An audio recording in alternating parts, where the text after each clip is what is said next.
You got $9 million, Corbin? Uh-huh. Cool. Yeah. Then you can afford to pay Rihanna to show up and perform at your wedding. Oh, wait, you're already married. Forget it. Damn. Now what am I going to do with my $9 million? Well, you should probably give it to... We should probably give it to Karan Johar for all the cocaine. You're right.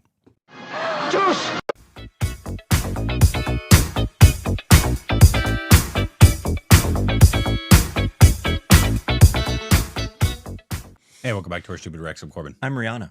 You can follow us on Instagram and Twitter for more juicy content. Thank you to everybody who supports us on Patreon. Follow us on official Twitter account and subscribe if you haven't, and hit that like button. Hit the like button. Hit the like button. Hit the like button. Hit it with your nipple. Hit it with your tongue. Hit it with your... And your... You fill in the blanks. Today we got a... this is called Seeking India's Forgotten Vegetables. What? I never imagined ever we'd be reacting to a video about India's forgotten vegetables. Wow. Well, silly you are, Rick. Here we go. The United Nations estimate that more than 90% of the farmers' varieties have disappeared from the farmers' fields in the last 100 years. Rabbits. They took them. Food directly colonialism. affects every aspect of our life. It affects the climate, it affects the economy. Bringing this awareness to the people means changing the way they behave today for a better future. Eat more vegetables, that's for sure. Stop eating processed foods. You want a cookie? I have had a passion for food and cooking right from childhood. As a food designer, I study the interaction that humans have with food and the cultural influences that surround it. So for us to understand what our food landscape could be in 10 or 20 years, we would have to go back and trace our past. And to do that, we will have to look at recipe books. One such recipe book that I treasure are the books that my grandmother left back. What sparked my interest was the fact that it had a lot of ingredients and vegetables that I did not know of. I hadn't seen them in my lifetime. I had to find out why these vegetables were not present in the kitchens or why these vegetables were not present in the market. There has to be a reason to it. My name is Sangeeta Sharma. I work on sustainable agriculture. I travel the length and breadth of India to understand where the food equation was gone wrong. Why were we having to consume pesticides? And this search took me across villages, farmers, and that's when I understood that wherever I went, the farmers did not have access to their own legacy of seeds, their heritage of seeds. Seeds is the missing link. Seeds do not belong to the farmers anymore. They belong to a handful of multinational corporations. How can we lose these indigenous varieties that are our heritage? For us to find out the answers to these questions is very important. Only then we can prevent from such patterns repeating in the future. We have over something like 29 varieties of lettuces and about 8 varieties of basil. Most of these varieties will not be seen in supermarket shelves because this food heritage is getting lost every day. This whole chain is controlled by a handful of corporations. It would be sad to see such vegetables being presented in a museum, saying that these species went extinct. Whoa. We must safeguard the indigenous varieties of not just India, but across the globe. We are blessed because we are connected with farmers across the nation who are growing crops without chemicals. And here today, we support them by providing them the know-how. We help them save their ecosystems' seeds so that they can propagate them and safeguard those varieties that are being lost every day. As I speak, 200 species are getting lost. Who's held responsible for that? What is that? Pepper seed. For me, working with food is extremely satisfying. Some of these traditional vegetables, they can be shown how good they can taste when they are cooked in the right way. I'm extremely inspired by the work that Sangeeta does. If we don't have such seed walls and banks, these seed varieties would just get lost. But to bring these seeds to use, we will have to start cooking with them. I discussed with my mother and we said, okay, let's do a 100 days challenge where each day we cook with one of the under-recognized vegetables. There's a lot of engagement and they started contributing. The biggest surprise that I had was that a lot of them were right around us, like the pumpkin flowers or the moringa flowers. You know, if you forage for them, you can find them in your street, in your garden. The notion that anything that you cook with has to come from the market or it has to be packaged in a fancy packaging. You know, it's hard for us to accept that anything that grows around you that is edible can be cooked with. So here we have now I want a rucola salad. and onions. These are all the avocado. 12 varieties of brinjal is sown. We have chilies, fennel, basil, 15 varieties of tomatoes that are sown here. This is carrots, parsley. There's rosemary there. Everything is here. In just 2 acres, we showcase a diversity as rich as over thousands of varieties coexisting. Wow. And if today we are reaping abundance, it's because we respect the soil, we respect our planet, our earth. Seed cannot belong to a handful of multinational corporations. Seed is a gift of life to life itself.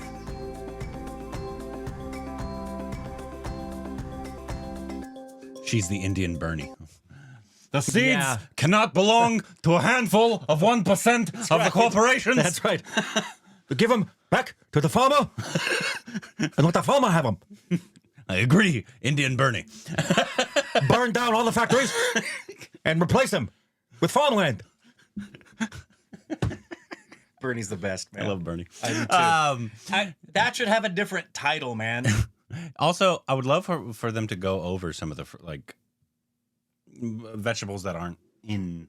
I mean, they did a little bit, but a little bit like of the forgotten vegetables that they're they're grown. Like specifically, he had mentioned he was looking at his grandma's cookbook and she was mentioning vegetables and recipes that he had never heard of. Yeah. What are they? Yeah, I would love to know. What are those recipes? How do they taste? This is a wonderful introduction to this issue. Didn't know there was such an issue. I did. I live with my wife, who is obsessed with plants. They have an indoor garden. Yeah, she gets it from her father, and he gets it from his father. They're both very agricultural. They're not farmers, but they have farmland. Green thumbs. Yeah, green thumbs. Yeah. She grew up. Her dad would walk down the road and be like, ask Stephanie and her other sisters, but Stephanie really took to it. Like, what plant is that? And so she was always able to recognize different kind of things. And her mom always tried to cook healthy and all that kind of stuff. So she's always been about that. And so my wife's always been about like native plants, not bringing anything that's not native to where we live into. She'd do good in Australia. No, yeah. It's so funny because I saw a TikTok and it was about this guy talking about how detached we in America are from our food. And because he saw somebody, he saw, I think it was a mom and a kid that were around an orange tree, and the kid picked off and he was going to eat the orange. And she's like, no, you can't eat that. And the guy was like, why? And she's like, it's not from the store. Like, we don't. Some people are so stupid. They don't even realize where food comes from. No, it's true. And how it just grows in the tree. And that is probably better than what you're getting at the store. Or even, I've mentioned this before, where I remember when I was teaching, because I was around teenagers all the time, with these kinds of topics of conversation would come up. And I'd point out, I said, you know, they were appalled. Some were very appalled that I had gone deer hunting. And I said, well, we eat the meat. We don't do it for sport. We eat the meat. Yeah. Oh, how many of you eat meat? The majority of them raised their hands. How many of you have killed an animal one raised their hands. I said, you guys have a disconnect. Yeah. And you think the anesthetized pink, wavy meat in the plastic thing, you think that's meat and miss the fact that what it took. Same thing. I sometimes, and John and I've always been this way, but I'll get, depending upon the day, I can get emotional walking into the grocery store to see the overflow of produce that's just sitting there at my whim to just grab and take. And also, we're really dumb in terms of not just what we eat, but what we think is healthy, because we just assume that something says it's organic, that it's a better thing to eat. Yeah, no. We're very disconnected, very to disconnected. what our food is. And we do have food here as well that has gone extinct, really. Yeah. Similar to this, where it's just not produced anymore. Yeah. Well, and we do things like strip white rice of its husk and think it's better because it's brown, when actually the dietary profile of it is actually worse now. There's just so many things. And this, I can tell how important this is to her. Yeah. I mean, this is her cause. This is her life. She looked like the famous Indian actress. What's her name? She was in Tenet. Oh, What's her name? Dang it. I know who you're talking about. Very famous. Been around forever. We've seen a few of her films. Yeah. What's her name? I don't remember. But Dimple Kapadia. Yeah. She reminded me That's of it. She reminded me of Dimple. Oh, that's is that Nasir's wife? I think. No, I don't. Am I crazy? Anyway. Anyways. Yeah, I would really love to know what those vegetables were. And I would also like to know, I assume based on what she was saying, that, industrialization has hit pretty much every continent. Yeah. I would assume it's an issue there like it is here, because it's an extraordinarily huge issue here. Oh, yeah. Of who controls the food. Here, it's Bill Gates. In case you didn't know that. Largest owner of farmland in America. There's basically, It's Bill Gates. I think it was 5 and it's now 3 companies that control 90% of America's food. It may still be 5. No, Bill Gates but is, in fact, the largest owner of farmland. The other thing that boggles my mind is the foods that are popular and they're just nothing but poison for you. They're absolute garbage. But there's some of the most popular things that Americans buy and eat all the time. You look at and packaging as well. The waste in packaging is off the charts. Are you saying America's are wasteful? Wow. Rude. Anyways, let us know your thoughts on this. If there's other videos, if you know anything about this, obviously, please let I us would know. love to learn more. And my wife already probably knows about it. Let us know down below.